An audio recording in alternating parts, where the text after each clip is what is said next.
Bismillahirrahmanirrahim. This is just for testing. Am I audible, everyone? Yes, you are. Thank we you. can hear you. Yes, you are. Crystal clear. Thank you very much for your cooperation.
Yeah.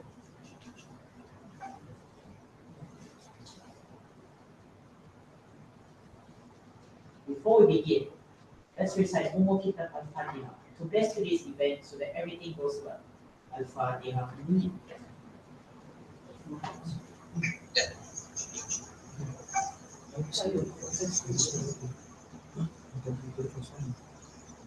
Before we begin, let's recite Umum to bless today's event so that everything goes well.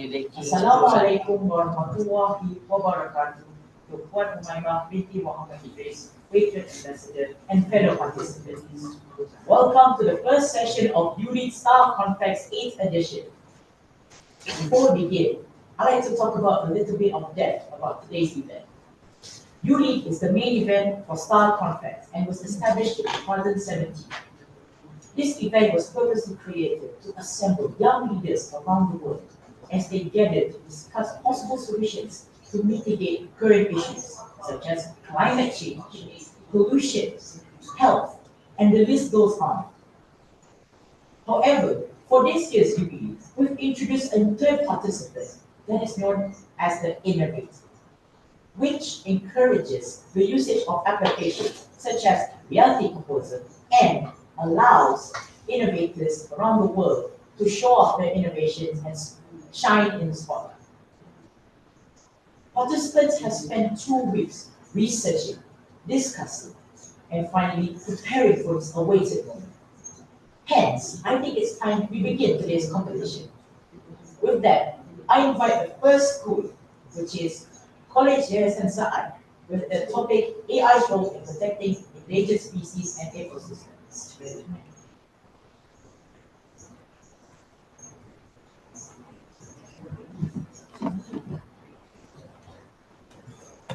Are we audible?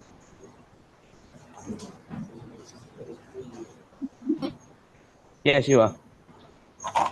Okay.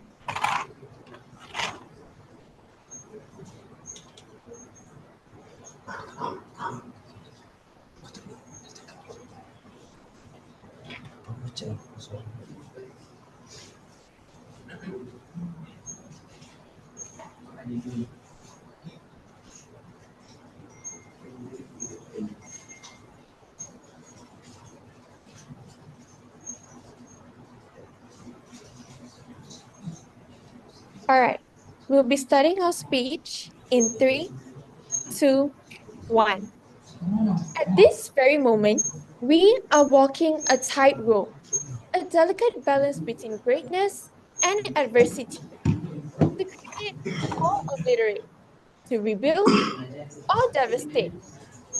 With the click of a button, ecosystems can be transformed, sometimes for the worse.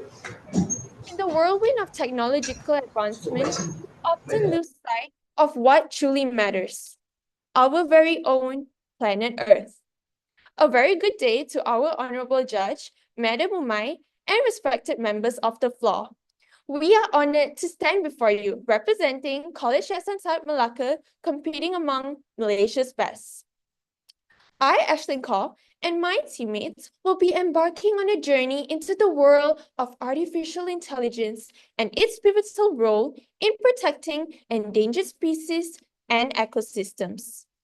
Without further ado, I'd like to start with a simple question. How many of you are concerned about the current state of our environment? Well, I see 1, 2 hands being raised. And that's exactly why this topic affects us so closely. Now, let's not beat around the bush. We'll be focusing on the problem statements, real-world applications, and of course, our innovative solutions. As you can see, between 1500 and 2018, the cumulative loss of species have grown drastically. Do you know that according to the IUCN, over 100,000 animals have been classified as endangered, with amphibians being the most and birds being the least? This crisis highlights the vulnerabilities of our ecosystem and the urgent need for conservation efforts. Unfortunately, challenges such as insufficient use of technology and inadequate funding hinder our progress. Now, Those challenges can be seen through many of the examples that my team has prepared over here.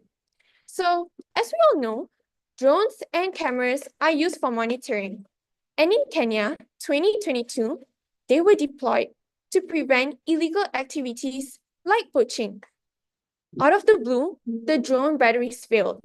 And also, the cameras were too easy to spot, highlighting a significant issue in their deployment. Next, in Texas, AI acoustic sensors were used to monitor the sounds of endangered golden-cheeked warbler, basically like a type of bird. Despite that, it interfered from other environmental and human activities, which then compromised the data's accuracy. Lastly, in the Amazon rainforest 2020, AI-powered satellites detected deforestation. You may be wondering how this may seem like a problem, and that is because local authorities and NGOs struggle to act swiftly due to economic pressures such as the lack of funding. But not to worry, Ashley. We have also come up with our own set of solutions. The first solution I would like to present to all of you is the Global Environmental and Artificial Intelligence Alliance. So basically, this alliance or agency works under three main principles, namely certification, monitoring, and also funding through collaboration. So let us talk about the first principle, which is certification. So basically, our AI technologies have to meet a very strict environmental and ethical guidelines through a very robust certification process. This is to ensure that our AI technology aligns with global standards for responsible use of AI, ensuring that they support long-term environmental goals without compromising the ethical considerations. This is to ensure or to make sure that these projects are both sustainable and effective. We want to minimize the harm to ecosystem while also maximizing the positive impact to the environment. Next slide. The second stage, monitoring. Basically, GEAIA enhances environmental monitoring by combining AI technology with human expertise. Do you guys remember the example about the golden-cheeked warbler? Well, remember the malfunction of the sensor? Basically, the AI could not understand what happened with the AI acoustic sensor due to the uncertain or ambiguous sounds. So how we're going to solve this is we're going to send these ambiguous sounds to human experts. This human will be able to differentiate the sound of human interferences with the sound of the animals itself. So critical signals will not be overlooked. And then the feedback by these human experts will be used to train these AI systems and therefore improving their accuracy over time. Then the data collected from the processes just now will be contributed to a global environmental database. This will enable more collaborative efforts coming from all sides. This will also prevent overlooking from happening because everyone will have a main database that they can refer to. This database consists of various aspects such as species behavior, ecosystem changes, and also illegal activities. Next slide. Now, the third principle, funding through collaboration. So you might wonder, how exactly do we get our funding? Well, we have multiple funding mechanisms to support our initiatives. The first one is the Green Climate Fund. Basically, we're going to put aside some fund specifically to provide essential financial aid to developing countries, because we understand that the developing countries cannot be able to afford certain AI technologies to help the environment. So this Green Climate Fund will be able to help them implement sustainable projects to combat climate change. Also, we will also collaborate with corporations like IBM through the Corporate Social Responsibility programs.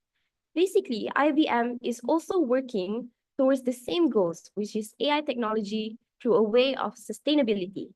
Therefore, we will get cutting edge AI technologies from them, aside from getting more funding for our projects. Next slide.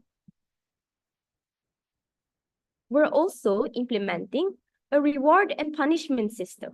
Basically, we're going to incentivize more innovation by offering financial rewards for impactful environmental initiatives. Like to those who conserve and preserve, we're going to reward them. And next, we're also going to put a green tax on companies that harm the environment. This way of punishment will decrease the amount of people trying to harm the environment. And at the same time, the money generated can be used to fund more restoration and conservation efforts. So, moving on to the most interesting and crucial part of our presentation is our innovation. So, what is our innovation? Here's a video that we created using iMovie, Reality Composer, and Freeform to demonstrate our idea.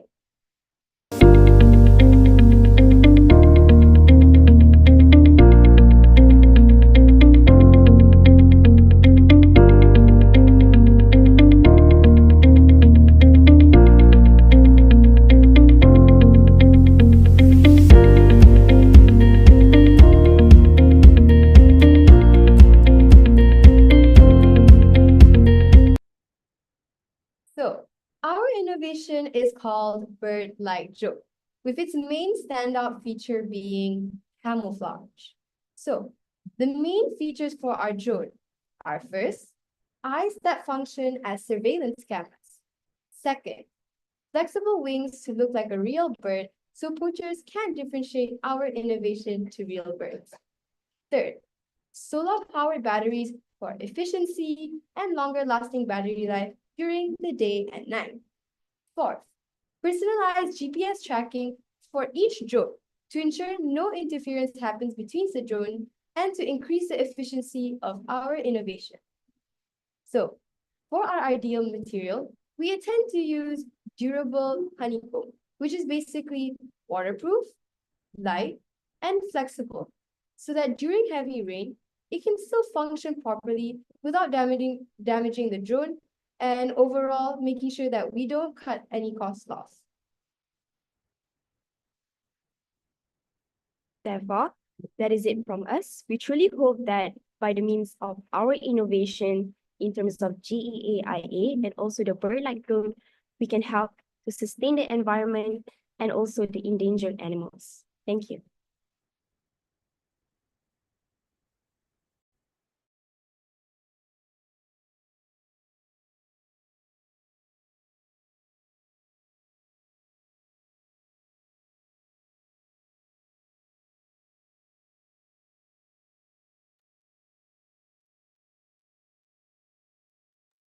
Haris, am I supposed to ask question now or what? Yes.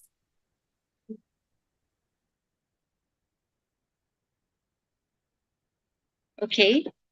I'm not getting any signal from the star students. Hello. Yes. Yeah. Right now So, it's the time for the Q&A session. okay. All right.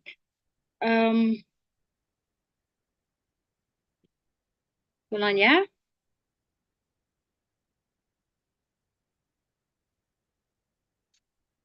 Ashlyn, Yes. and your friends, Ashlyn, Nor Arisa, Sarah. What a wonderful innovation that you have there.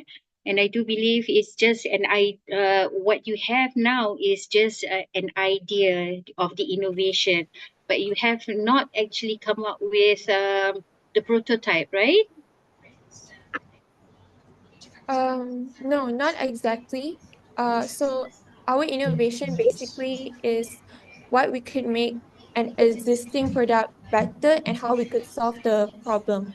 So Uh-huh. for like our bird-like drone, we intend to put like cameras in the eyes, and the honeycomb for durability, and solar panels to replace batteries. Okay. So, what do you think will be the technical limitations of this bird-like drone? We try to minimize the technical limitations. So if you see like the original product, it is a normal like drone. The first problem is that they use these batteries. So when they use these batteries, it could just fail meet their operations. So that's why we opt for solar, so that when they save the energy during the day, it could be used during nighttime. And also we made it like a bird so that it will be easily camouflage, so that the poachers in that area wouldn't able to detect whether that's a drone and so on. Yes. Right. Do you think it will have a negative impact on the ecosystem or wildlife? I mean, I'm thinking about the ethical considerations of using a bird-like drone. Well, we plan to put it in like a conservation or a preservation area, so that those animals could already like detect or know that that's actually not a real bird, instead of placing it somewhere open where it's not yet conserved or preserved. Okay. Right then. Thank you very much. That's all from me. All right. Thank Thank you.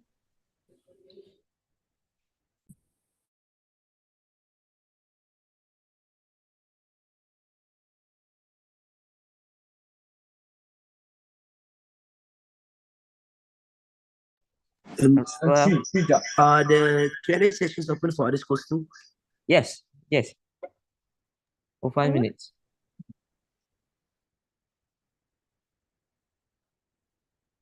Is there any schools that would like to ask question to KYS before we continue on? I have a question. All right, go ahead. Okay, so referring to your innovation, I understand that the innovation is a drone that is going to be taking in the form of a bird.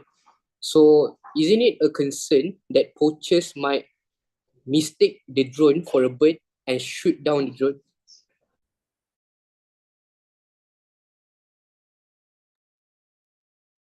Well, again, like we said earlier, it's also like a conservation area, so that the place would also be like well protected by the authorities.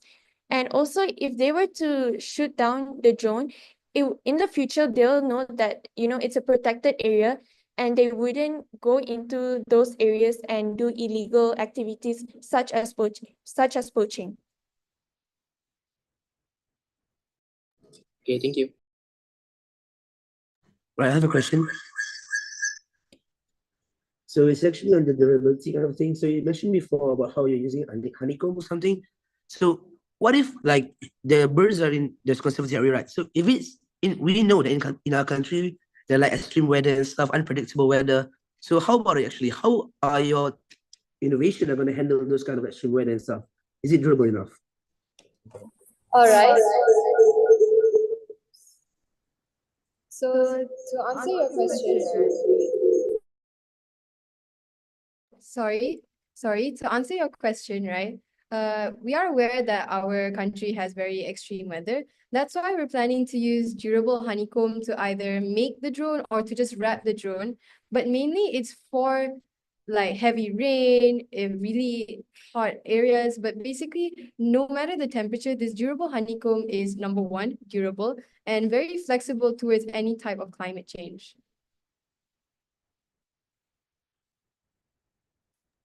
Right, thanks.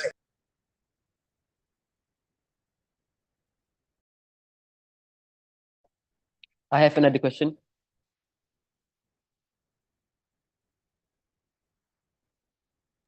Yes. Okay. As we can see that the drone will have the drone will have to handle the wing movements and the aerodynamics, and also to scan the entire area at the same time. So how are you so sure that the the technical, how are you so sure that the computer inside the drone can handle it? And even if it can, how can the battery sustain that? Is there enough energy and computing power inside? That's my question. Well, again, so those AI drones, like a bird light, could also be used like a camera, like a bird light camera or a bird light drone. So it also could be stagnant or it also could be flying. And how does it like maintain its battery is like, again, we said earlier, we're using solar. So it saves up the energy during the day so that it could also be used during nighttime. So that wouldn't really be a problem. And we also have GPS in the bird light drone or camera. And so that this wouldn't need to involve like 24/7 monitoring, as it already knows where to go and so on.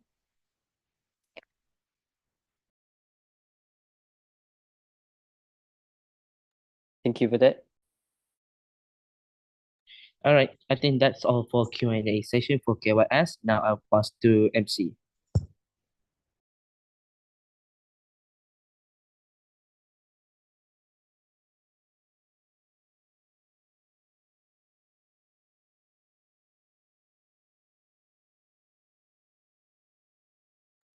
All right, sorry.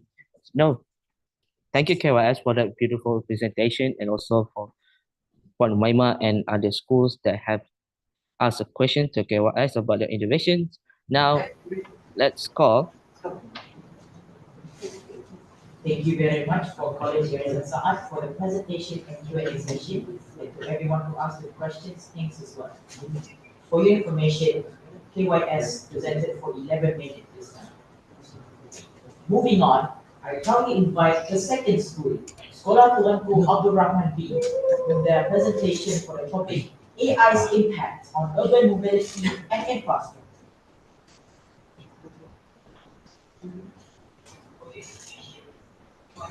Thank you, MC.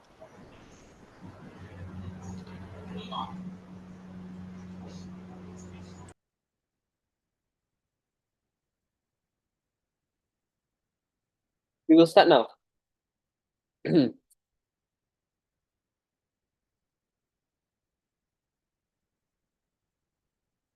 Bismillahirrahmanirrahim. Assalamualaikum, fellow judges, audiences from schools across, and my beloved teammates. I am Yusuf Awas, presenter of Star Team B, and today I will show something that we have been working on that has the potential to change the world. But before that, let's watch the teaser first.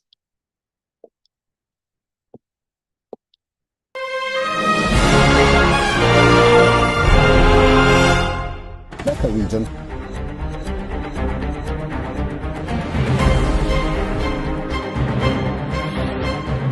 Parts of the country that we're experiencing.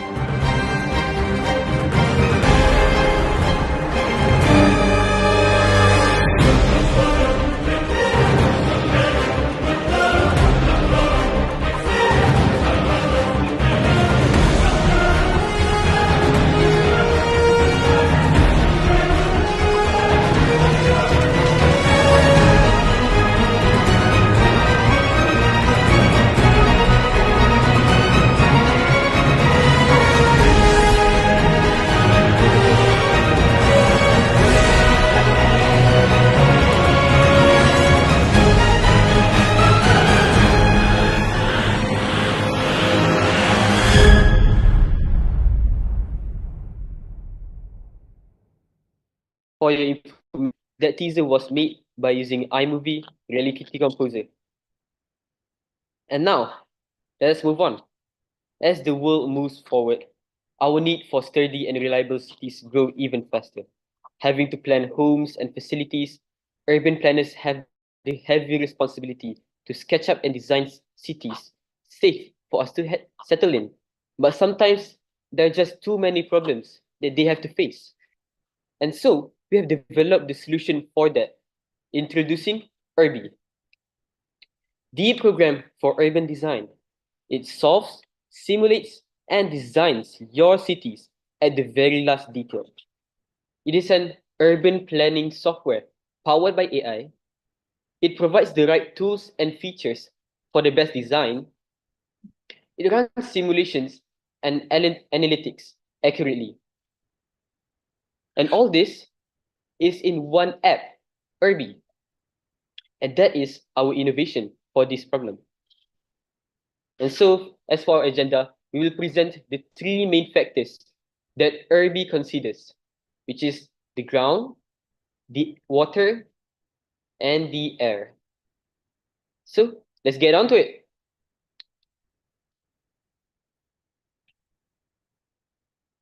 So, much to our contrary, the ground is not stable all the time, as earthquakes can happen at any moment. But don't you worry, for Irby can work a way around. It will be fed in the shape, topology, and geologic conditions for the desired area and plan out an entire city plan. It makes sure there are foundations below designed suitably for earthquakes. And second one, it can make the road network, metro stations, homes, and facilities with the best design. And not only that, Irby also calculates the best placements and distances between homes and places, letting everyone lead an easy life around the city. And of course, like any software, changes can be made by the urban planner as an extra degree of freedom. And so we'll move on to the second point, which is water. You see, water is essential for living, and clean water is a definitive aspect of a city well planned. However, there are many problems when it comes with water management. That includes rain, which can cause severe flooding when the drainage system is not efficient, and another one is drought, where there will be too little water to distribute around the city, which causes water scarcity. Well, guess what? Irby solves it. Well, it simulates the entire water system of the city accurately for effective analysis, as you can see in the video here. And second, using the analysis, Irby designs the suitable water management infrastructure to make sure water is clean throughout the city. And lastly, is complete with drainage systems and stormwater management facilities to handle excessive rain and flooding. Well, moving on, the next one we will be looking into is wind. As we all know, as humans, we breathe air as a daily basis. And yet, not many cities accommodate to that. This comes from buildings built too cramped and squarish, which restricts air movement and makes it stagnant with pollutants that are already there. And for this, people rely on fans and air conditioner for fresh oxygen, which is costly and uses lots of energy for them. So, what if cities are built to do that work naturally? Well, Irby takes the shapes and sizes of the buildings and calculates the air currents accurately, taking account of temperature, humidity, wind speeds, and everything needed for a reliable and accurate simulation. And secondly, using that data and analysis, it makes sure the distribution of air around the city is breezeful enough for everyone to enjoy. And thirdly, Irby designs streamlined buildings in order to handle extreme weather like hurricanes and storm, and making sturdy cities that are reliable. And so we have come to our end. In conclusion, Irby is the one-stop solution to designing smart cities. Thank you.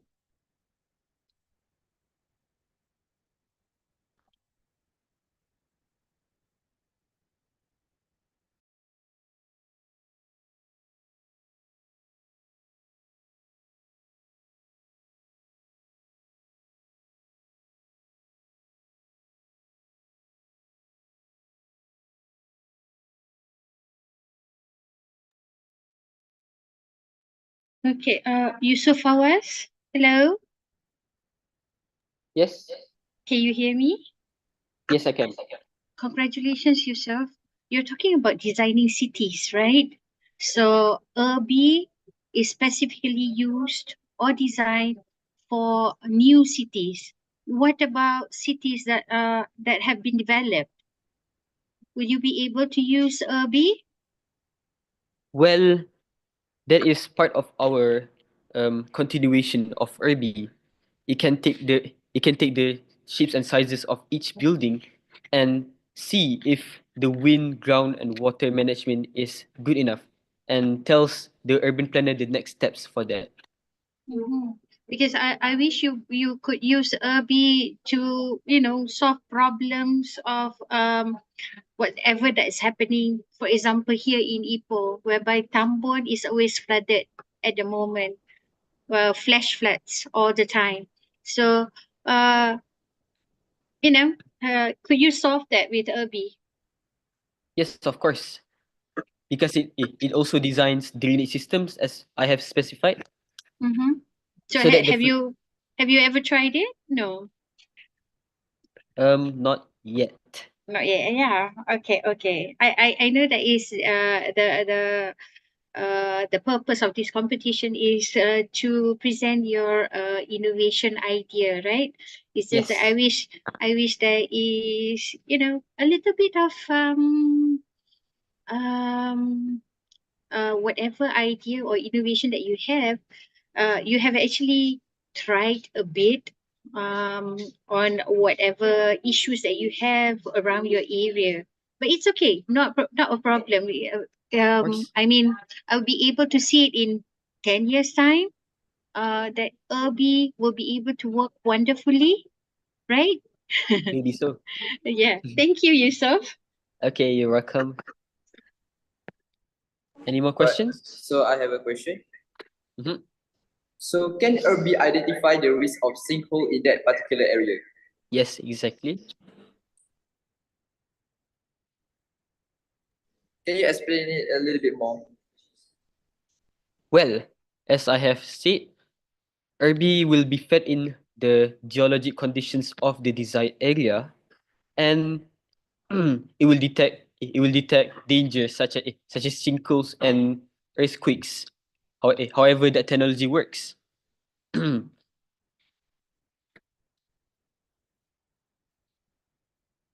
Is that does that satisfy you? All right, thank you. Okay. I have a question. Of course. So your app says that you guys would be like designing like some infrastructures or building. So I Yes. want to know like the implementation part. So are the government or NGOs going to build those? And if so, how? Where are they going to get the fundings? So I want to know like the after process, the implementation part. Well, Irby is a third. Irby is a software developed by a team, us, and so urban planners can use this software for their projects. We don't need any external funding, as the funding is handled by the one making the projects. Our innovation is merely a software. All right, thank you. You're welcome. I have a question. Of course. Right. So does the software use machine learning or predictive analysis to anticipate urban challenges? Of course, it uses machine learning and trains on data of successful cities, and also looks into the in-depth infrastructure and the areas around it. Right, thanks. It is how it learns. You're welcome. Hello, I have a Hi. question. Oh wait. Yes. Okay, so your software, right? I want to know, can it take into account human nature of the area? So for example, let's say people in that area love being taking care of their own privacy, meaning they love car-centric infrastructure. So would it be able to take into account that factor, the human factor of it? Thank you. Of course. In the as I have also specified, it Sorry, I haven't specified this point. It simulates the movement of people around the city, and and it calculates the perfect distances and positions of homes and facilities. That means one home can have the equal distance between maybe playgrounds and gyms, so that everyone can lead an easy life around the town or city. Does that satisfy you? Yes, it does. Thank you. Okay, you're welcome. Right. I have one last question. Mhm. All right. So, how cost efficient is Irby? Well, it is a software. Okay. Irby takes in mm, already designed successful cities and learns from that. So and the money comes from the payment that the users make to buy Irby.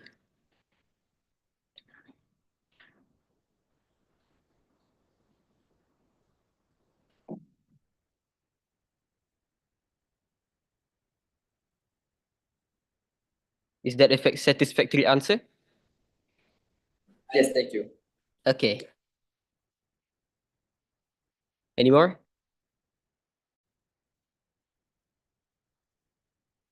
Okay. Thank you.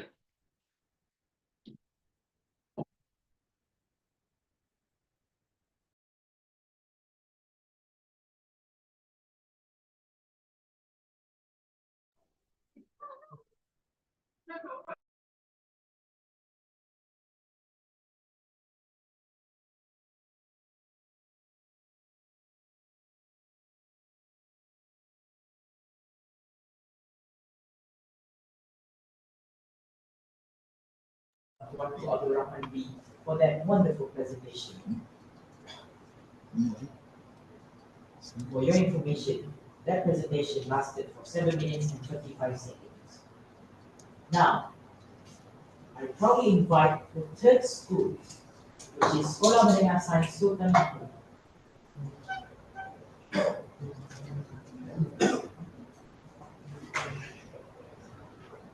The topic, the implications of AI-powered military robots.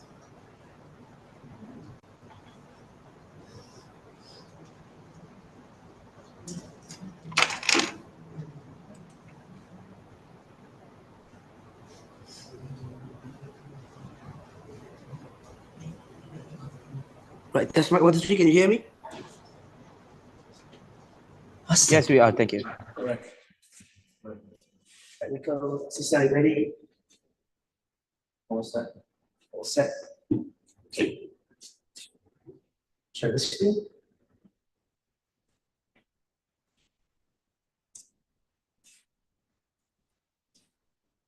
So we'll be starting in 3, 2, 1. War all around the world has become something more common when we go through the future events. But let us look over the past few decades in World War I, where traditional machineries, like trench weapons, are being used. Human power are being used more, ensuring the civilization becoming more and more pure. But now let's look over the next few years in the future, where they predict World War III will be just about nuclear weapons, nuclear war, artificial intelligence, and drones. So how are we going to include the full syllabus of artificial intelligence to make sure that ethics and security concerns are not something we should be concerned of? Moving on. Well, first of all, you need to know that there's a wide usage of AI. And what do people use AI for? Well, artificial intelligence is an important aspect, major in healthcare and medicine, education and learning, business and finance, and transportation, logistics, and entertainment media. Almost all the parts, artificial intelligence plays a big role, whether determining the disease prediction or even deciding the ways of teaching for students and consumers. Well, but let's put that aside because that is not our main focus for today, because we're focusing on AI in military and defense. Moving on. Well, first of all, there's 3 things that we need to know on the topic of military and defense. First of all, fairness. decision-making, and safety. All these three things are going to be implemented into our innovation later on. Well, this is under the topic of AI autonomous weapon. Well, first of all, AI autonomous weapons, when you hear the word weapons, you might think of the risk, life and death applications, and so on. And we'll explain about the risk right after this slide. But first of all, the few research gap, which is insufficient data about the safety and ethical of the system. Why do we say that? Because the robot that we have before this, already made robot, are very fragile. In the military, they are just used for in attacking system and such. That's why we're focusing on the mechanism of defense. Moving on. Well, what are the undesirable outcomes of the AI military? First of all, targeting errors and civilian casualties. Well, in 2017, a article was published that an AI surveillance group from the US, United States of America, failed to interpret a terrorist on the top of the building. They said that it was two ISIS militants, but turns out it's just the normal people just hanging out their clothes. So they bombed the whole building because of the instruction from the AI. When they bomb it, all the people inside the building found that around 180 civilians. So this shows how AI, being fully autonomous, giving instructions, are not clearly the main way for us to go throughout the future. Moving on to the second one, which is accountability issues. Now the main question is, who is responsible for AI in military if cause unlawful harms? Well, the thing is, when you focus on AI, accountability issues, when traditional weaponry, when traditional operations, you have commander, you have general, you have soldiers, so on. But in AI, you don't have that kind of things. You have to program the algorithms and end up the AI doing all the thing by itself. And it just gives message to you. So who really is responsible for that? And that is the main problem statement, the main issue that's currently rising up under the topic of AI. Now, moving on. Well, there's a few problems that me as a Prime Minister managed to find out that is happening all around the countries. First of all, militaries are too reliant. Why? Because they use AI too much to help with attacks. It makes them becoming more and more less human. Why? Because they rely on AI too much. And this results in AI robots in military may not be safe or fair, which currently just disregard the whole ethics and security concerns. Why? Because ethical involving life and death application regarding AI. Now, from all that, let's put that aside, and what's the last one? AI weapons that work alone could be dangerous. First of all, let's you all to bear in mind that AI weapons is autonomous weapons. So fully autonomous weapon doing the work alone, resulting in them relying on algorithms that are produced. They don't have the subjective factor that humans have. So if the program says to kill him, time by time, they'll just kill the person time by time. But humans, you have that subjective factor to feel sorry and you want to go over the limit, bothering the ethical issues. Now, let's move on to our research objective. Now, me as the Prime Minister have come up with loads of my expertise, my technical slides, my innovation, and so on, to form two research objectives. First of all, under the key phrase of to evaluate the risk and effectiveness of autonomous AI in security to make sure that our innovation that we presented on are really the right track to go for the future of my country. But the next one is to study the safety and fairness of AI in security to make sure that the ethics and security concerns are not something that we should be concerned of. Now, let's move on to our innovation. Well, in progress of the issues that I've said before, we've come up with an innovation with the phrase for it, AI behind the lines. So we present you my AVAX, border patrolling robot. My AVAX consists of three main features: ultra-modular design, equipped with wide range of monitoring units, and advanced technology. So as you can see here, these are the main features that my AVAX has. One of it is lithium thionyl fluoride batteries. Can last up to 40 days without a single charge. Next, we have non-lethal weaponry system, which is a taser that accommodates with the ethical concern. Next, it is made out of carbon reinforced polymer, which is 4 times lighter than steel, yet 4 times stronger than steel. Going through with the technological advancement, the robot uses frequency hopping spread spectrum, or in short, frequency hopping technology. It functions by emitting random frequency in a certain pattern that sync with the hub so that the data won't get stolen easily. My AVAX also features onboard AI for threat detection. Next is the monitoring unit. The Mckk is occupied with a thermographic camera, which is infrared, that can detect light in terms of heat for better visual. Next, it has LiDAR, which is short form for light detection and ranging, which create 3D map of the surrounding of the robot. Next, the robot has motion detector sensors, and lastly, a 360-degree camera for better documentation. Moving on, we have prepared you guys a video to demonstrate on how does the robot work. Well, actually, as we see, we have prepared 3-stage mechanism to show how Mckk really works using Mckk trainer, reverse decomposer, and iMovie. Right. But the first step is quite simple, which is to detect where the trespassers or the entity.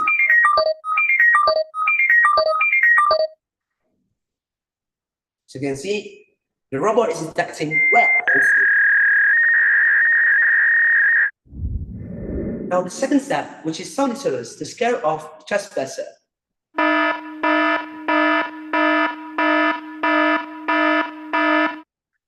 Warning, you have now reached the borderline of each nation. Please retreat now, or desperate measure will be taken. And that's the last stage of mechanism, which is communication, to deter off the trespassers away. If the trespassers still remain, that's when the last step came in, desperate measure, which is to tase the trespassers as a non-lethal force to make sure that the artificial, make sure that there are no such things as killing or things happening later on. And by the meaning of this, in the first stage, the robot will notify the military to come and check the situation and handle it after the third step and so on. Right, moving on. Lastly, me as the Prime Minister, I shall stand committed ensuring safety and security of our nation. Why? Because by adapting Mckk, we are not merely upgrading our military capabilities, but we are setting global standards for all countries around the world to follow us and address critical issues of safety, accountability, and fairness. And because of that, ethics and security concerns are being so concerned. So by adapting Mckk, we can tackle that problem. Why? Because it is such a critical measure to look at in the first place. Now I invite all of you, Prime Minister of each country, inside all of this hall, inside all this meeting, to envision a future where military forces are not only stronger, but more human, more just, more equitable. Mckk represents the future of the world right now. Now I ask all of you here to lead the way in revolutionary military decrease with Mckk. Decrease. Thank you.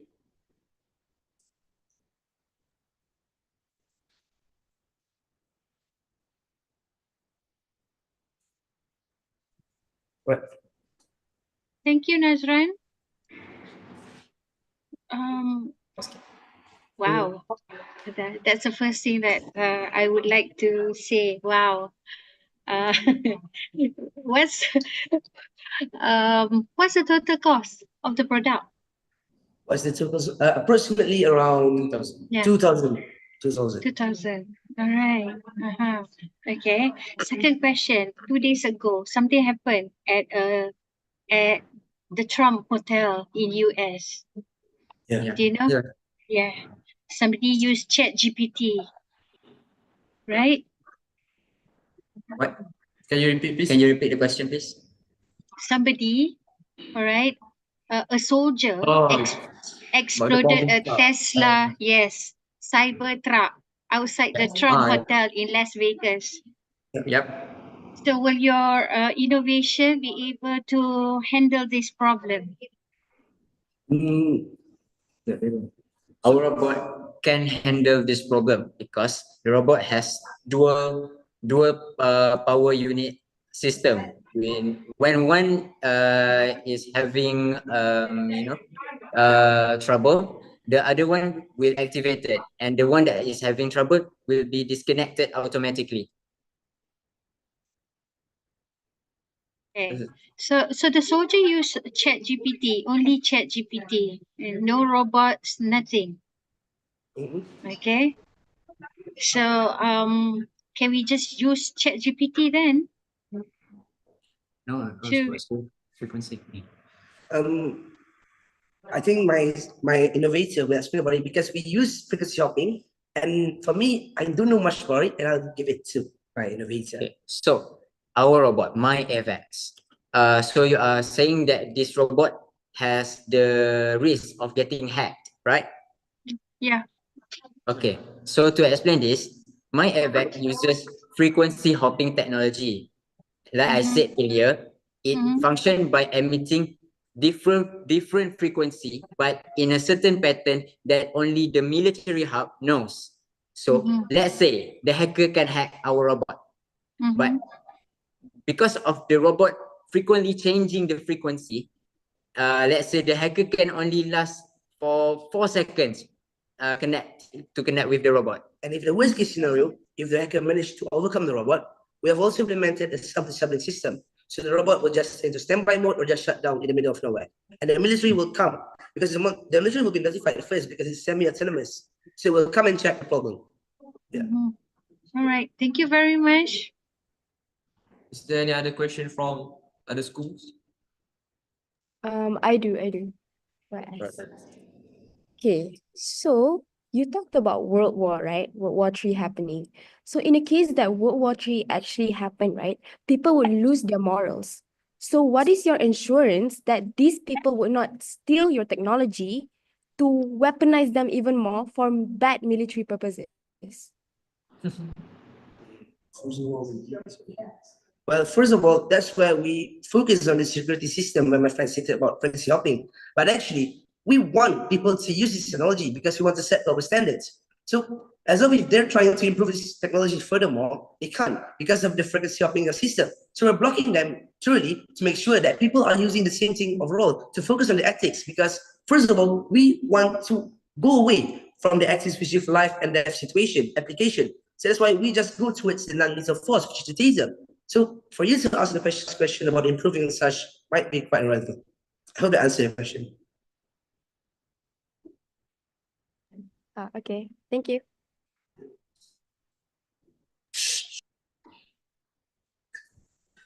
I have a question. Right, Haiman Ang. Yes. Okay, I understand that this is a self-defense robot, right? So my simple question is, how can you differentiate between your allies and your enemies? Differentiate your Okay, right. If So your allies wants to go near that area, how can it trespass the robot? How can the robot know whether it is an ally or an enemy? Okay, let me see. Okay, so like I have mentioned before, it used LiDAR, light and detection ranging technologies. So it creates the 3D map of its surrounding. So let's say we deploy the robot on the designated area which is at the border of Malaysia and Thailand. Let's say that. So when it has created the 3D mapping, it knows where is the actual borderline and which side is the country that it's protecting and which side is the other country. I hope that answers your questions. Oh, yes, yes. Thank you. Right, so are there any question else? We're open to answer any question. I have a question. Yep. Okay. Can you specify a little bit more on how MyFX can actually help accountability?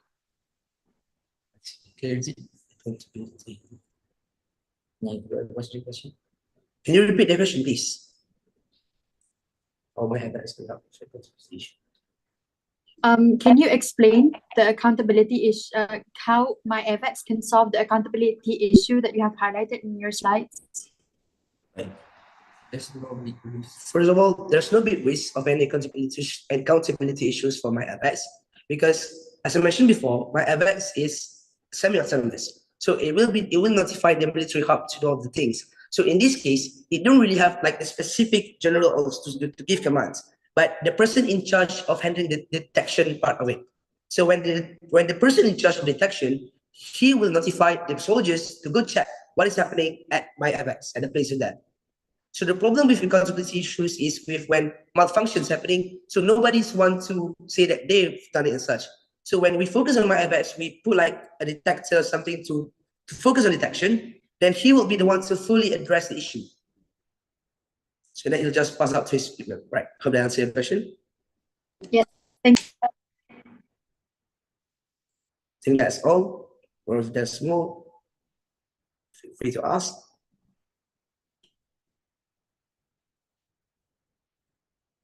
Right, that's all from us. Thank you. Sesma signing off. All right. Testing. Thank you very much, participants from Sesma, for the incredible presentation. And for announcement, the Q&A session will be open once MC or myself is open the session. I repeat, the Q&A session will be open after I say it is open. Thank you.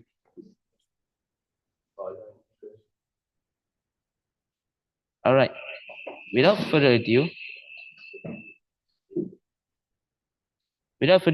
let's call the participants from the Malay College of Kuala Kangsar, Mckk.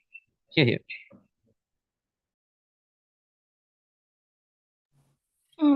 Hello, I need the timing for Sesma.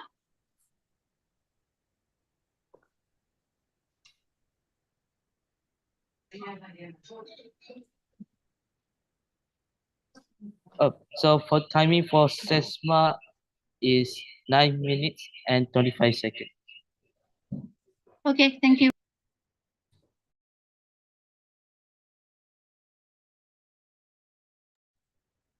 Hi, just checking, am I audible? Yes, you are. Great.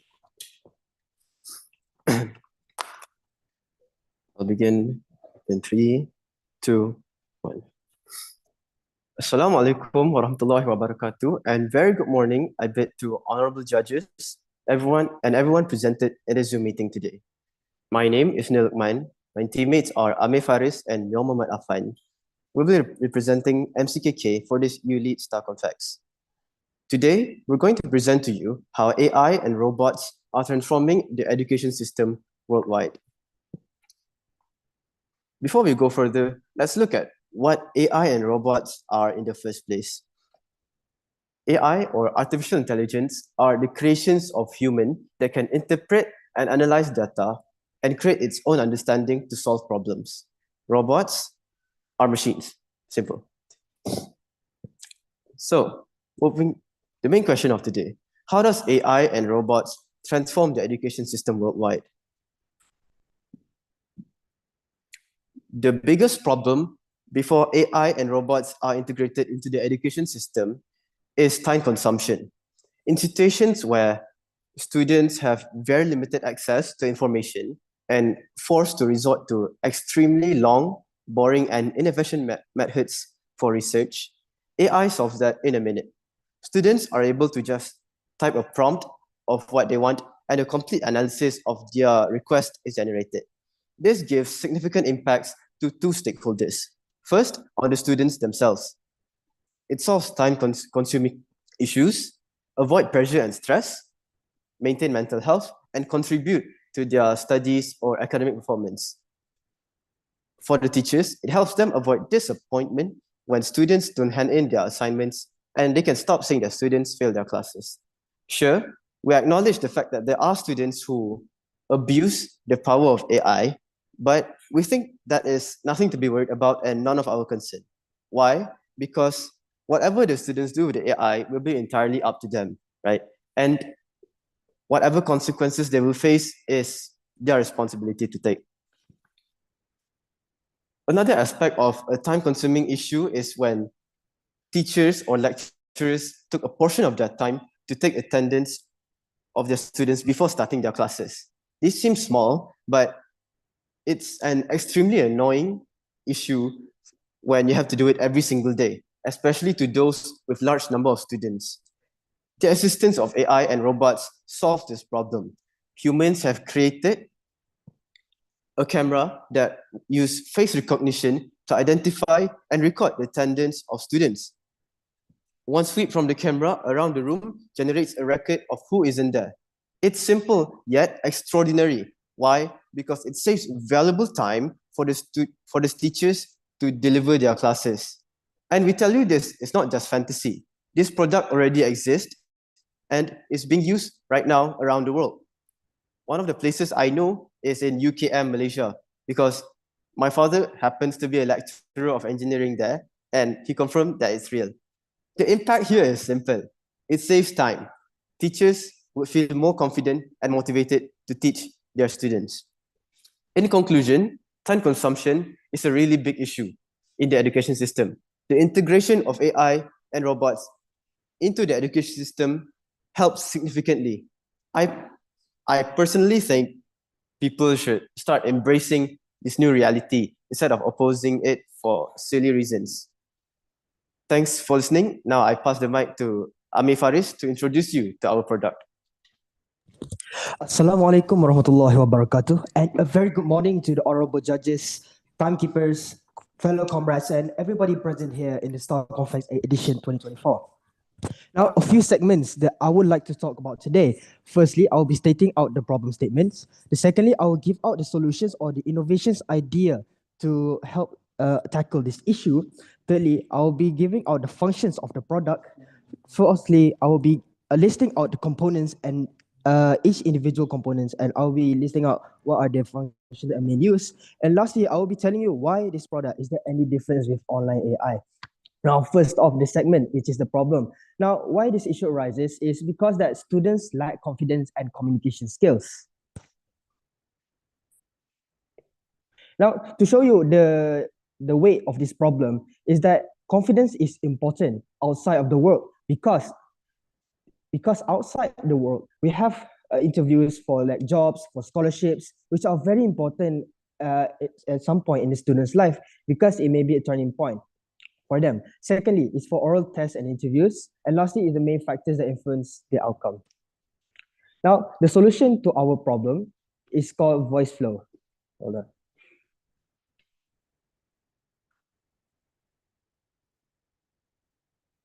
I will be sharing you the model in Reality Composer with along with the sketch in the notes that I made. Now, as you can see here, this is the prototype that we designed in Reality Composer. Now, as you can see here, the two black box here are the speakers, which are the components of the product. The white middle here is supposed to be the mic, but it is poorly designed. The middle here is supposed to be the screen or tab for the AI to speak out. And lastly, this is the box where it is full of components of the laptop such as RAM, CPU, and artificial intelligence themselves. Now, I'll be telling you the functions of this product. Now, there are a few functions that I listed out. Firstly,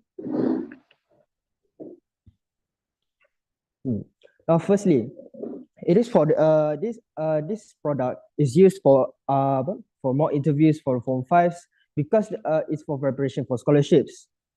Since the main issue here is confidence and building communication skills, I believe this product will be very useful for among students and among university students alike. Because in some courses, such as psychology, they need to train themselves on how to speak to the patients properly without accidentally making them even more depressed or even more anxiety.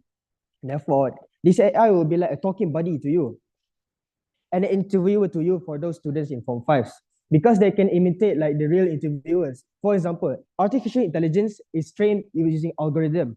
So we can train it to be like an interviewer from Harvard, from any Ivy League universities, such as UM or maybe UPenn in the United States, and more and more. So this will actually help increase the students' chances in getting into those top universities, and therefore will help improve the education quality in Malaysia. Now, why did we come up with the product in the first place? First off, I believe that all students must have some sort of training, some oral training with their teachers. But we have to remind ourselves that each school have around one batch has like around 180 Form 5 students, and the teachers here are not less than more or less 50.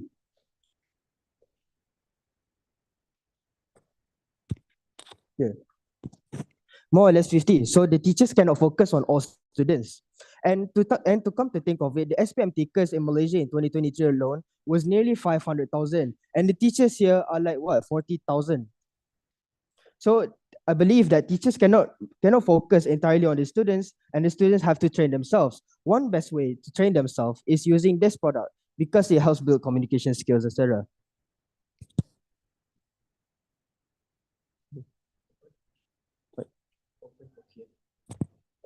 Um, so so that's it from our school. We have finished our presentation. We are open for Q&A. Any questions? Thank you very much, Ami, Neil, and who's the other one? Yeah, sorry, I forgot. Okay. I do believe that you do know some of the available apps to boost students' confidence and also speaking. All right. So these products have already been available online, and there are apps like Flipgrid, Duolingo, Busuu. So what what is actually the what do you call what is your product different from the other products?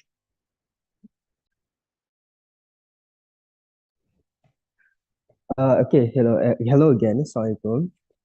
So to tell you the difference between our product and the products online is the fact that some people cannot bring phones or maybe cannot bring tablets to their schools. Maybe perhaps they have free time, for example, after examinations. For example, Form 4 after examinations, they might not have anything. And maybe that certain school cannot bring any gadgets whatsoever.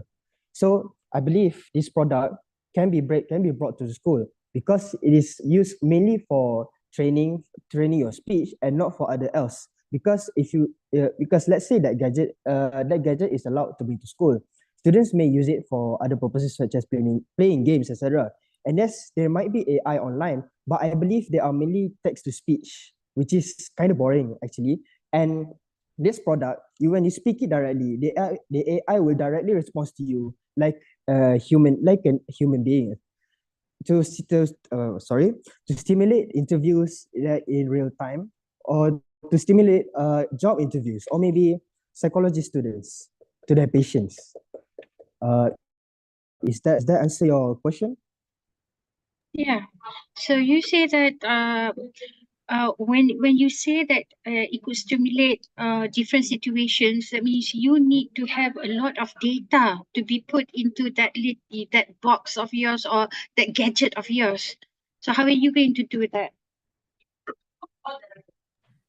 So to make this product come to life, we are actually planning to invite to get help with the teachers to invite like 100 interviewers from renowned schools in Malaysia to help train the AI in the product itself. Because as we know, artificial intelligence uses algorithm to do its own job. And how do you get the algorithm? We train it by using the interviewers to speak to the AI and train it slowly to get better. All right. Thank you, Amir. You're welcome. Any more questions from other schools? Maybe I did not speak understandingly or fully. So I have a question. Yes, you may So proceed. how can the AI robots that you mentioned earlier use advanced tools to understand students' way of speaking, adjust to their needs, and help them practice until they feel confident speaking in front of others, no matter what the situation is? Sorry, you're a bit unclear. I couldn't hear you clearly. Can you speak louder? So how can the AI robots that you mentioned earlier use advanced tools to understand each student's way of speaking, adjust to their needs, and help them practice until they feel confident speaking in front of others, no matter how the situation is? It's like this. This robot or gadget that we propose here is a box. And in that box itself, has an AI. The AI, as I show it in my previous slides, are machines that can interpret and analyze data and generate solutions for problems. So this is something that my friend forgot to mention. This robot also can boost the students' confidence and speaking skills because it gives feedbacks on two things. First, on what you could have replied to the questions to make your response better. And second, your intonation of voice or how you project your voice when you go into a simulation with this robot. This gives them feedback and allows these students to understand, oh, I did this wrong. I need to speak more, a bit clearer. I need to speak a bit more confidence.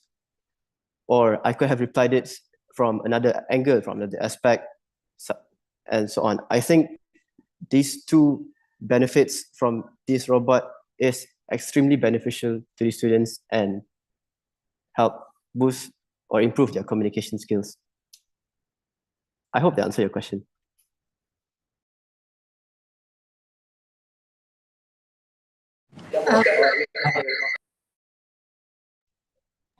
I think that's all for Q&A session as it's already 5 minutes. So that's all from the participant from Malay College of Kuala Kangsar. Your presentation time is 7 minutes and 49 seconds. Thank you for that wonderful presentation. Now, moving on with the last participant school for the first session, which is Sekolah Alam Sha, with the topics global efforts to regulate autonomous weapons. Here.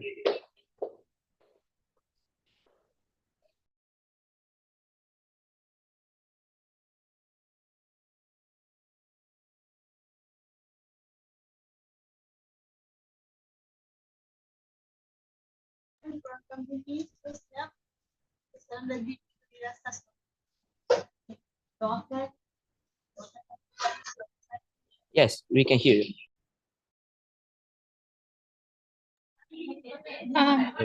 I have problems. I can't hear. We haven't started yet. Can you hear us now? Yes. Okay. We're trying to figure out how to screen share.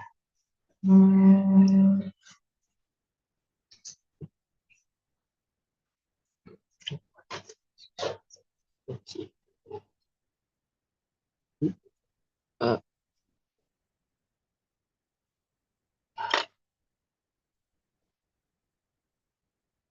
Hold on, but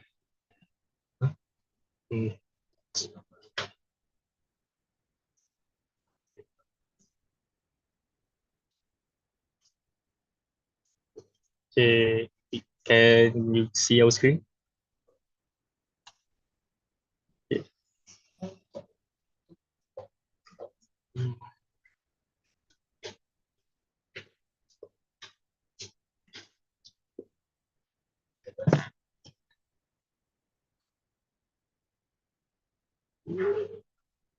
All right. Okay.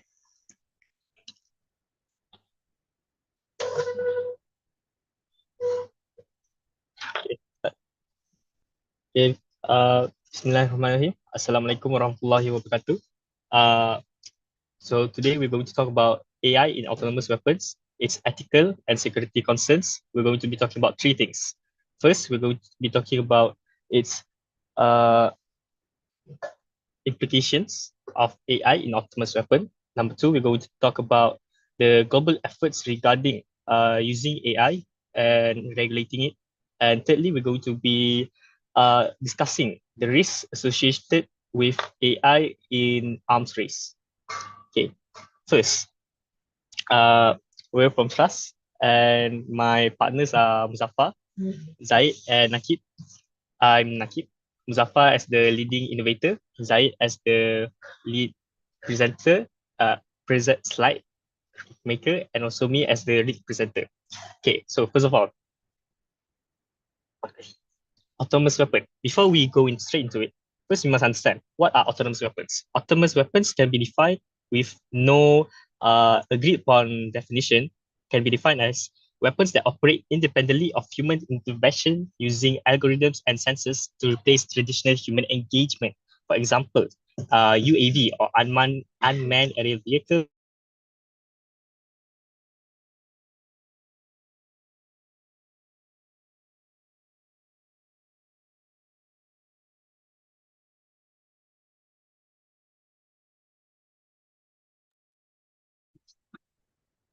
Are they presenting? I don't hear them.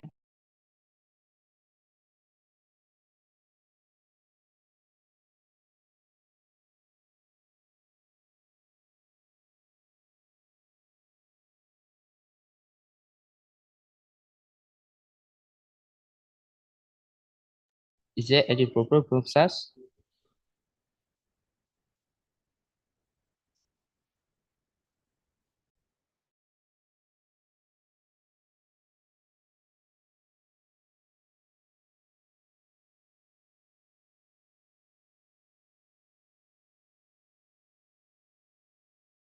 Okay, so we will be waiting until SAS figure out this technical issue.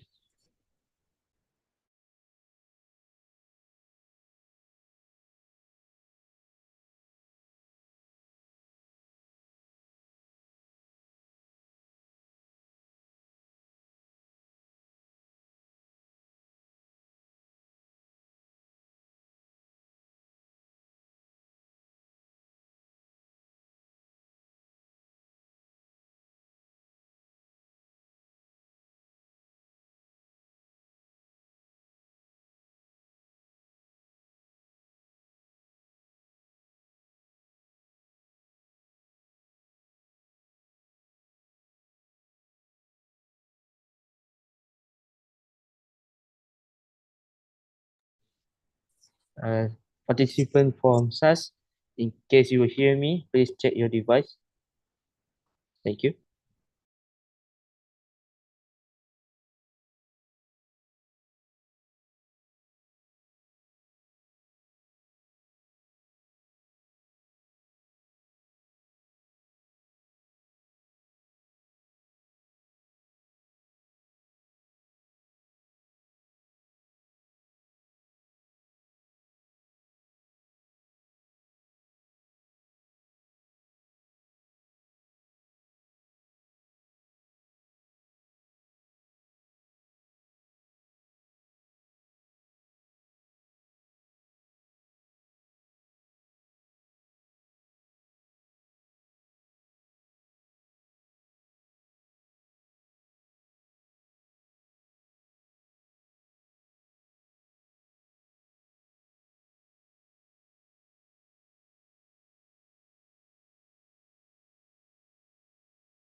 Hello? Hello? Yeah, we can hear you. Okay, now I get it. Okay. Okay. Lah, eh. So, sorry. I thought I was already presenting. Looks like your screen is still loading, SAS. Wait, can you give us a moment? Your slide. Please, we had a technical problem. Sorry. But can you hear us? Tadi? Yes, we can hear you. Okay, clearly. Okay.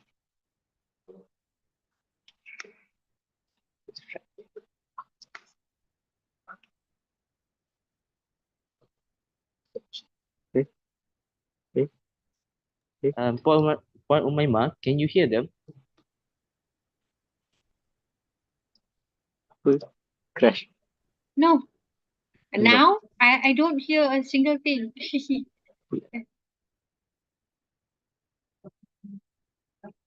Sas, can you speak something so that my mic can hear or not? Hello, Miss. Now I can hear you. All right. Okay. Wait. We're trying to get the keynote to load on Zai's iPad because somehow the Zoom crashed. Okay, so it looks like your slide is not presenting. Is there any problem? We're trying to re-enter the Zoom meeting. Alright.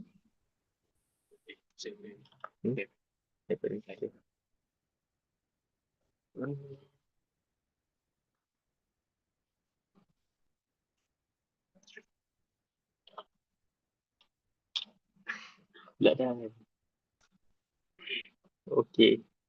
Can you see the screen now? Yes, we can see it. Allah. Okay, so are we going to we're going to restart, yes, I assume. So we're going to start from the beginning. Yeah, sure. When I was speaking earlier, can you hear me? Yes, but then it stopped somewhere. So the screen went black and the audio was cut off. Is that correct? Yes. Yes. Okay. Okay, now I understand. Okay, thank you. Wait, let me check something.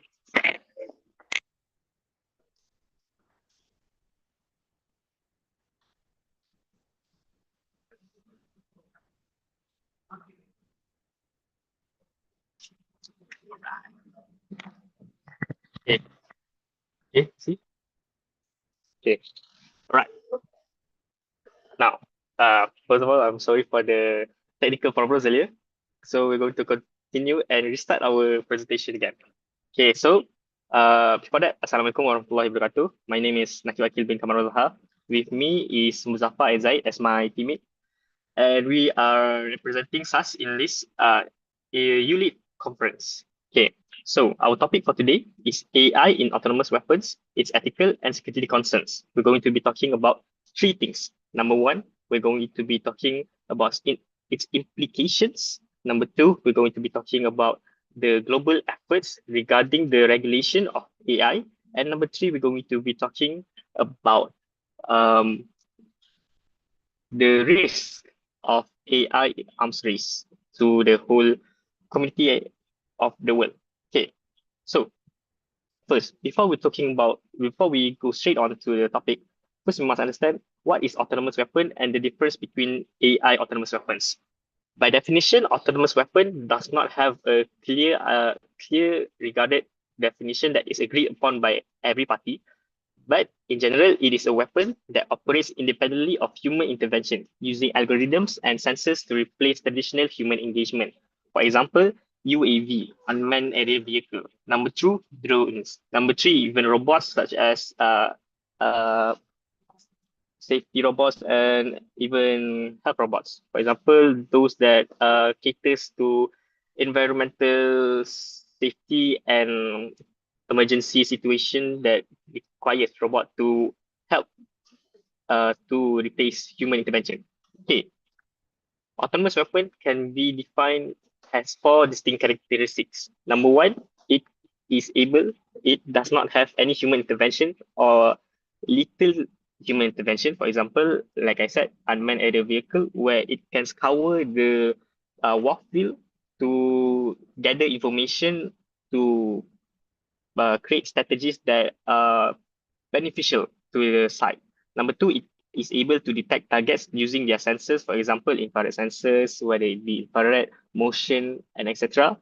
Number three, it uses AI, or more specifically or more correctly is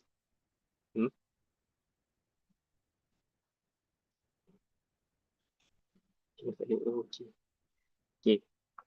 Sabar. Tak ada kamera pula. Mana kamera?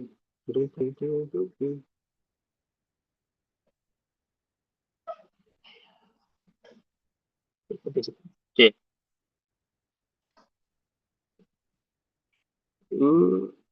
Okay, sorry for that. So it uses algorithms that are pre-coded. For example, like those of YouTube's algorithm that recognize what you like based on your preference, but instead of knowing what you like, it uses algorithms to know whether it is an enemy or a pet to ensure whether you should eliminate or whether you should help the person. Okay, continuing. AI versus conventional autonomous AI versus conventional autonomous weapons. Conventional weapons are pre-programmed logic, like I said. It has its own algorithms. It is very limited and specific. It is very highly specialized. Number two is controlled by a human to a certain degree. And number three is as limited adaptability as it is not able to learn through experience and whatsoever. While AI, for example, they are self-taught. They can self-learn, which means it can adapt to certain situation based on the given data that has been presented to them or they has gone through. For example, if the AI inside the robot have gone through multiple emergency of multiple terrains, it can adapt to new terrains, unlike conventional weaponry, which is only suitable to one specific terrain. Number two, it is fully autonomous. It does not require any human intervention, nor does it able to be intervened by human most of the time. We can only probably do we can feed them data, but we cannot modify the data for them to do what we want. That's what we mean by fully autonomous. And number three is adaptable. Like I said, it is self-taught, it is self-learning, it has machine learning. Okay. What does this imply?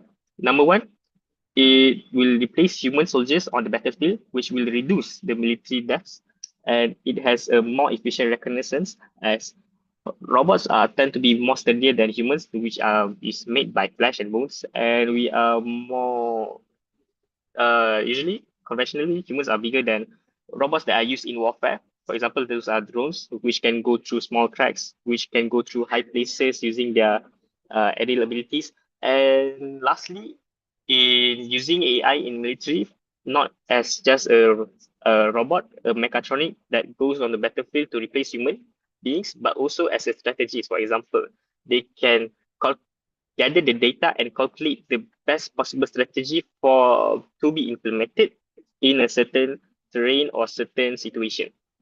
Okay. Ethical concerns. The second part. Number one, blame shifting and responsibility avoidance. Parties using autonomous weapons can blame the weapons for any non-target death. For example, if a target were to if a robot were to kill a person, a civilian, for example, it can shift the blame from the party itself to the robot because as the robot is self-taught, it could lead to biases and also misinterpretation of data, which can cause them to do things that are out of our control and that will be their way of shifting the blame. Next, promotes terrorism. Because robots it is only used by highly advanced nations, it will promote the existence of a power imbalance, which means autonomous weapons, because these weapons, not only are they AI powered, but even though it's AI powered, it is still made of electronic parts. So when things are made of electronic parts, it can be hacked by a third party. It can be tampered with. That is why it promotes terrorism, because it can lead to wars that are accidental or not in the fuller sense, a war between nations. And number three, it promotes injustice. As I already said, it has blame shifting and responsibility avoidance, which means when there's no one to blame, the the the the person affected by it will face injustice, as nobody will be blamed and nobody can be brought to justice. And disadvantages less advanced country, which is already happening in current warfare, because because like reality, the rich is always going to have an advantage over the poor. So this is actually not really that significant. Okay. Rush ni. Berapa minit maximum? 7 minit. Okay. Continuing. As said by D.H. Lawrence, ethics and equality are the principles of justice and do not change with the calendar. Okay, next, security concerns. Like I said, risk of manipulation, third-party manipulation, runaway AI, and destruction of robots. This is highlighted in the next slide, which is, okay, no. Okay, this is Einstein. This is the global efforts made by Arms Control Association, CCW, CGSP, and European AI Alliance. Arms Control Association is a association that based on the name, controls anything that is regarding weaponry or anything that has anything to do with warfare. Okay, and it's sensors in AI. For example, it is the main regulatory body that controls the uses of AI. For example, not AI, I mean weaponry in CCW, CGSP, and European AI Alliance. Okay, moving on. So this is the statistic regarding on whether we should continue on with AI in autonomous weapon being used in the battlefield or not. And as we can see, there is the majority of them opposes the use of lethal weapon in autonomous system. And now we're going to go into the risk, which is the main objective of this slide, which is number one, third party involvement. Like I said, it is easily accessed by hackers. Number two, people might say it might cause things like Terminator to happen, but I think it is very much unlikely as we have certain countermeasures to oppose it. And number three is acceleration of development and increasing tension. That's like what happened in Cold Wars back in 1980s. So how can we overcome these problems? Number one, we have a closed AI system, which means it is not connected to any network, where if it was connected to any network, it has the chance of getting hijacked by a hacker. So if it's in a closed network, which means it has no outside intervention whatsoever, though it has a few cons. For example, even though two perfectly identical robots presented with the same data set, they can interpret the data in a different way, which presents itself a new problem, a new set of problem. But that is a thing for someone else to think. Number two is a check and balance system using already used by ChatGPT, which is during the ChatGPT 2 and ChatGPT 2.5, where they have an older system that checks whether the newer developing system is adhering to the objective of the purpose of being built. And that is all from us. Thank you. And I'm very sorry for the rush and also,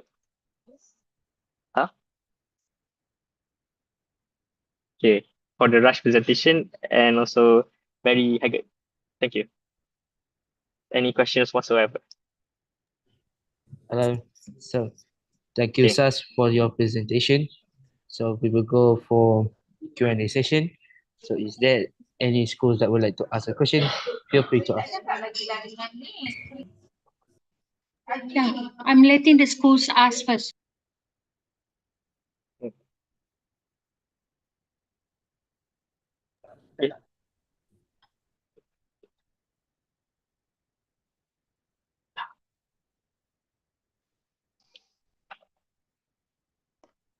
Okay, no questions, yeah?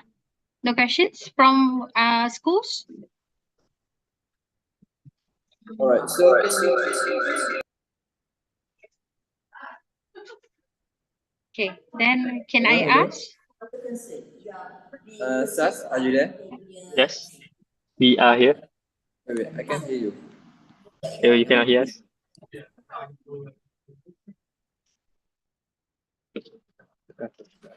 Okay, so can you please open back your slide on the comparison between AI and conventional? Okay. Presenting. Okay, please give us a few moments.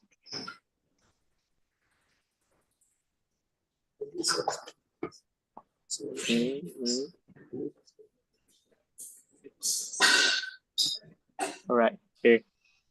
So can you explain a little bit more detail about AI or being fully autonomous? Because I believe that not all AI is fully autonomous. So can you explain it a little bit more? Okay. Connect me. Connect me. Okay, cool. You want to listen? Okay. Okay. So sure, not all AI are fully autonomous because it is a creation of mankind, which means we have to intervene with it to a certain degree.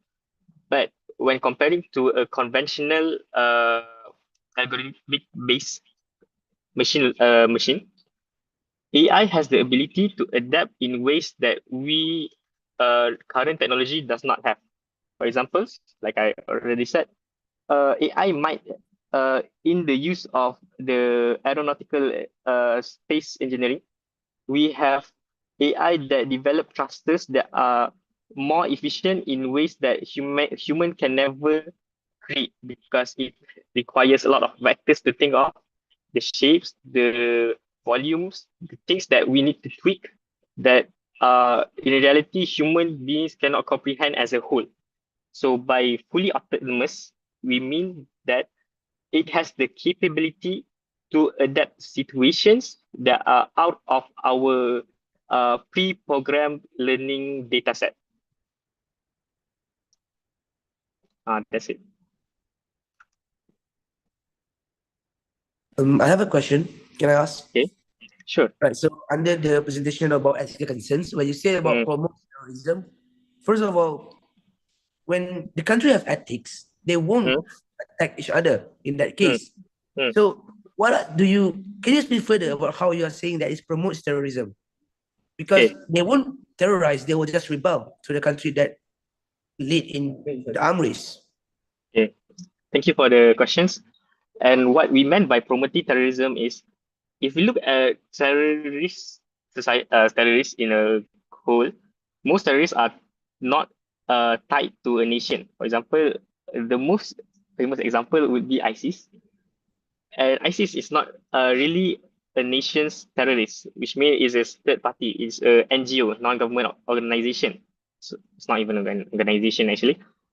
So what we meant by promoting terrorism is third parties that are not nations. For example, a random hacker in Malaysia or India has the ability to access those open system robots to use it for their own ill-intentioned purpose, which might be one of them might be terrorism. Yes, that's it. I have a question. Okay.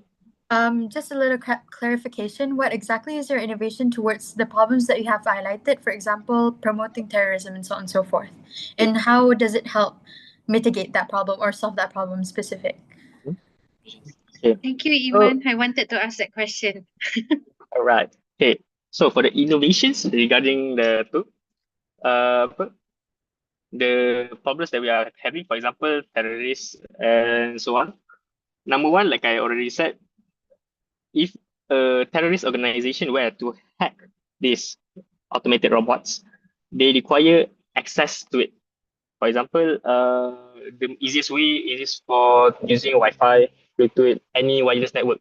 So if we were to create a robot, to create a machine that is not connected to the internet, not connected to the network as a whole, it will mitigate the effect of being hacked to a certain degree. Sure, it can be hacked by using physical connections, but that will be extremely unlikely unless they have a whole of one of those machines. But even if they have one of those machines, as they are closed system, they can only hack that one particular machine. And other than that, that's it.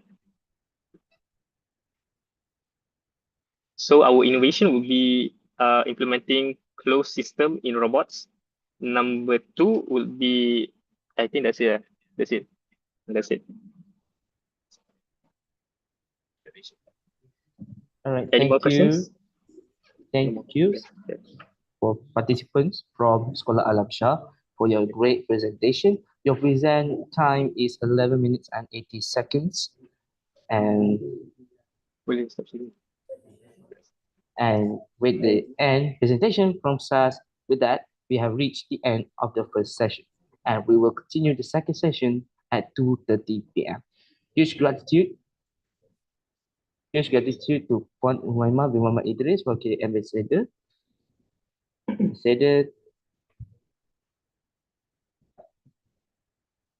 for judging this session, and fellow participants for your amazing presentations.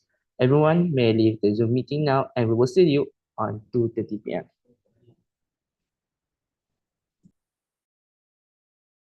Thank you very much. Bye. Bye.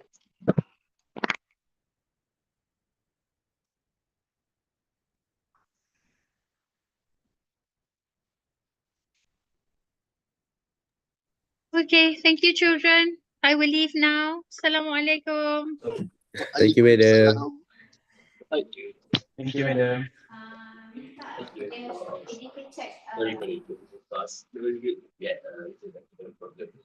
So sorry for that. Bye, guys.